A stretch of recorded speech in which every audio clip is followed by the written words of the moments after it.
You see, 1979, we had an opening in Ghana.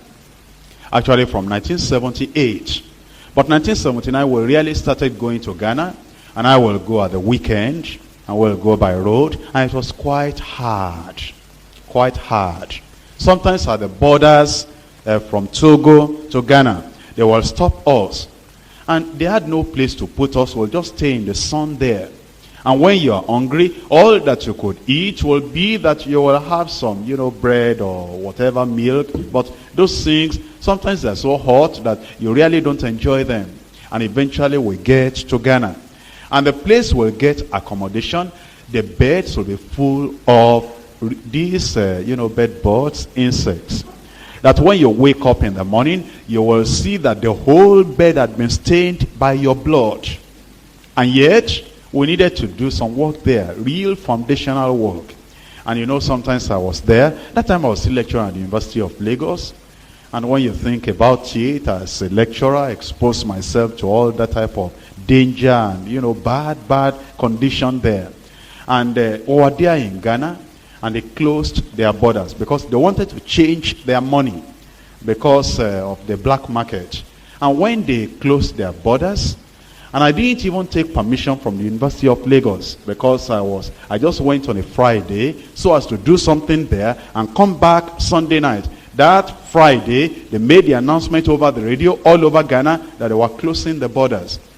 And some of us went to Accra and we pleaded with the officials that, we are not Ghanaians, we don't have your money. They said, we're sorry. If we open the border for you, some of the Ghanaians who are outside, they'll try to sneak in. And they wanted to do that thorough exchange of their cedis, that's of their currency. So we were not allowed. And I was in there. No money, no food, no good accommodation.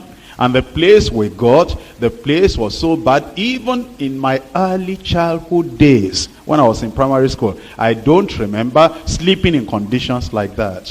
And of course, when you're a university student, and those days, university was, rated high in the, early 60s. I went to university in 1964 at University of Ibadan, a very good, great university. And, to have been in such a place and be in that place in Ghana, it was hard. Very, very hard. No good food. And, there was no tract for us to use because I didn't go with a lot of tracts. What am I to do now? Immediately I sat down. And since I wrote the tracts in Nigeria here, I could sit down and write new tracts. And the people were lining up in Ghana, in all the banks, because they needed to exchange the old currency for the new currency. Immediately, I wrote tracts on salvation, on evangelism. And the following day, I took them to the press over there. I didn't have money. I said, take my word, I'll pay you later. There's no money now, the borders are closed. And they printed everything for me. And I got some people in Ghana, and I distributed them to all the banks where people were waiting. And I said, go and distribute there. When we did that in Kumasi, I sent people to all the towns in Ghana. And I said, this is how to do the work of God. Hard days, but fruitful days. But now, Ghana has established a deeper life. In Accra alone, our church is more than 2,000 in membership. In Kumasi, our church is more than 1,500. They had a retreat this year, April. You know how many people in the retreat? More than 17,000 at the retreat. But you see, you must be able to endure hardship.